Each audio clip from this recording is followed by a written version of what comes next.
Hey, what's up, you guys? Bringing you the last of my assault rifle MOABs.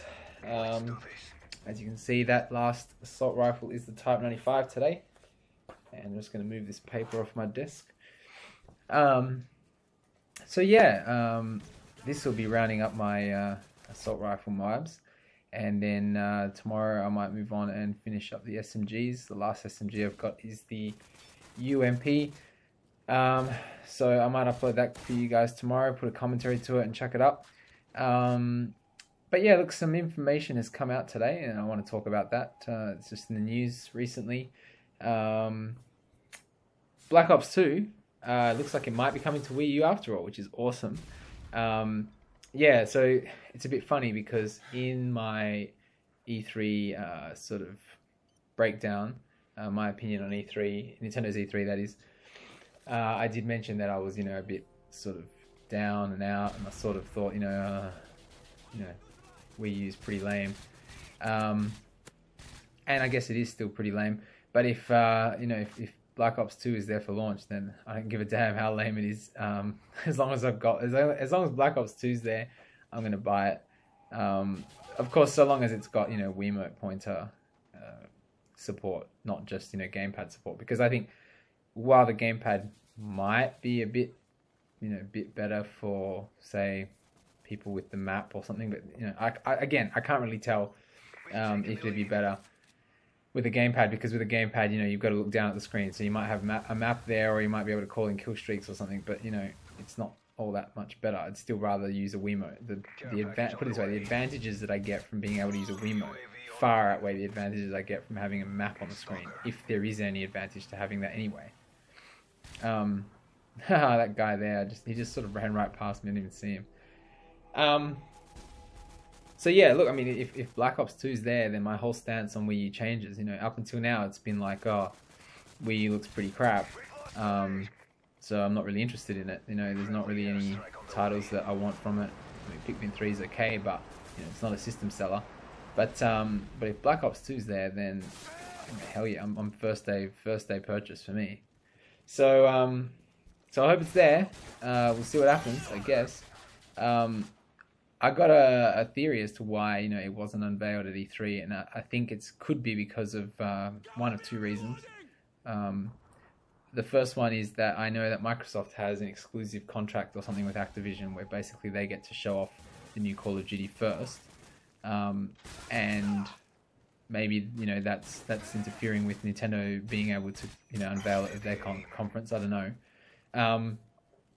but that's one possibility. The other possibility is that maybe what Nintendo didn't want to do is say, hey, look, Black Ops 2 is in our console, and it's going to be there for launch, because then that sort of puts a launch date on the Wii U, whereas because Nintendo's saying it's coming out sometime this year, but when, we don't know. So we know when Black Ops 2 is coming out. So if they say, oh yeah, it's there on launch, then we could infer that it's going to come out, that Wii U is going to come out around the same time, and maybe Nintendo don't want people to know that for whatever reason. I don't know.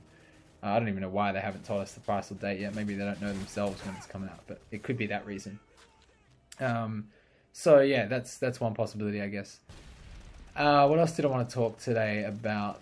But as long as it's got Wiimote pointer in that, like if Black Ops 2 comes out and doesn't have that, that would be lame. But I think it will have that, because Treyarch are basically the guys who are making the game. It's their Call of Duty this time. It's not Infinity Ward. And as we all know, Treyarch have done all the ports for all the previous Call of Duty games, and they have a lot of experience with Nintendo systems, and especially the pointer. So I'd be very surprised if it doesn't have it in the game. So as long as it's coming out, then that's cool. That's cool. I can't wait. Hopefully. There's still hope. Anyway, what else did I want to talk about? Oh yeah, that's right. So I talked about some stuff in the past. I think, I'm not sure actually. I'm not sure if I talked about like the reason why I'm doing a m.o.a.b with every gun. Basically, obviously, it's a challenge for me, and I don't think anyone else has done it on the internet yet. Corpse Create and I are serious about going through and doing every gun. But what makes us unique is that other people that are doing m.o.a.b with every gun, I've seen other people, they're doing like, you know, m.o.a.b with P90, but they use, you know, they pull out akimbo FMG9s every now and then or whatever. They get a few kills with, you know, their secondaries basically. So the one way we're being unique is that we're not doing that. We're just using our primary weapon, or if we're trying to get it with a secondary weapon, we only use the secondary weapon and that's it, in terms of weapons.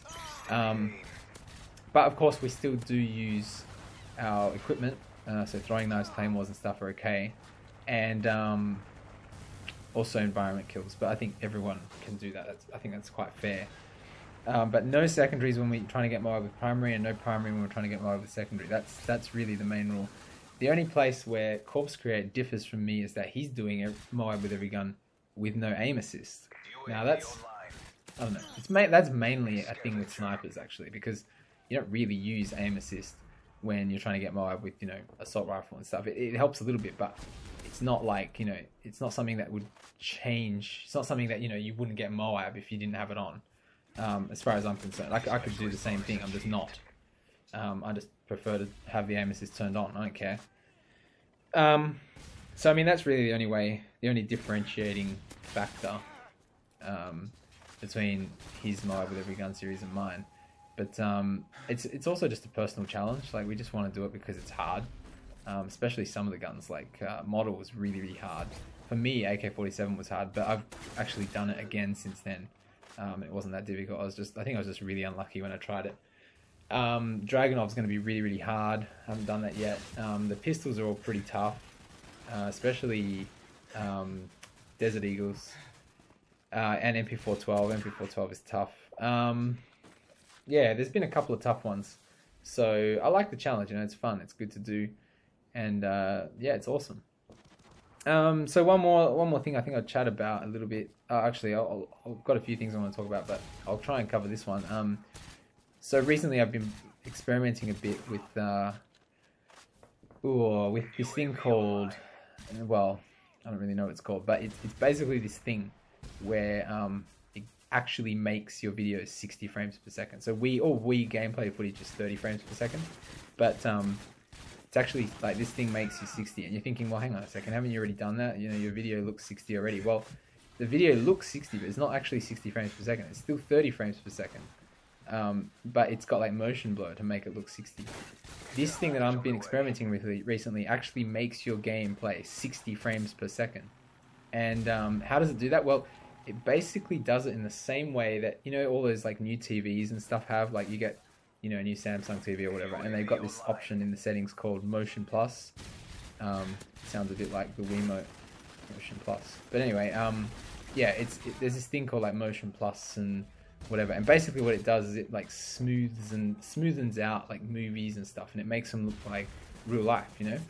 And you can do the same thing for gameplay videos and gameplay footage. And I've tested it out with the Wii gameplay, and it looks pretty damn good, you know. Like, it looks awesome, I reckon. The only problem is I can't even show you guys what it looks like because YouTube doesn't allow 60 frames per second video. Like I said, this method, this thing that I've been testing out, actually makes the video 60 frames per second. The only problem is when you upload it to YouTube. I've tried it. I've got like a little test clip that I've uploaded. It looks exactly the same like normal Wii gameplay because YouTube doesn't actually do all the 60 frames. It only cuts out every second frame to make it 30 frames again. So you go from 30 to 60 back to 30 again. So it actually looks really crap.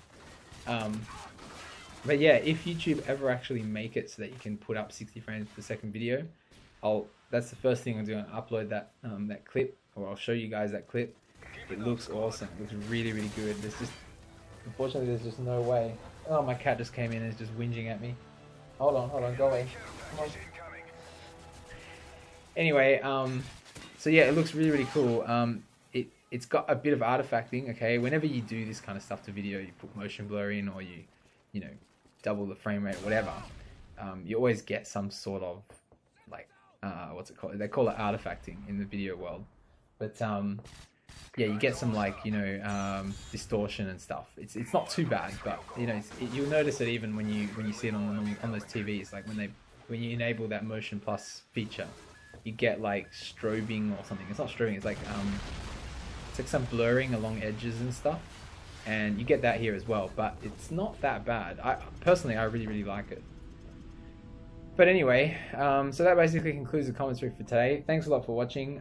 As always, rate and subscribe and comment and stuff if you like this video. And yeah, thanks for watching, guys. Have a good day.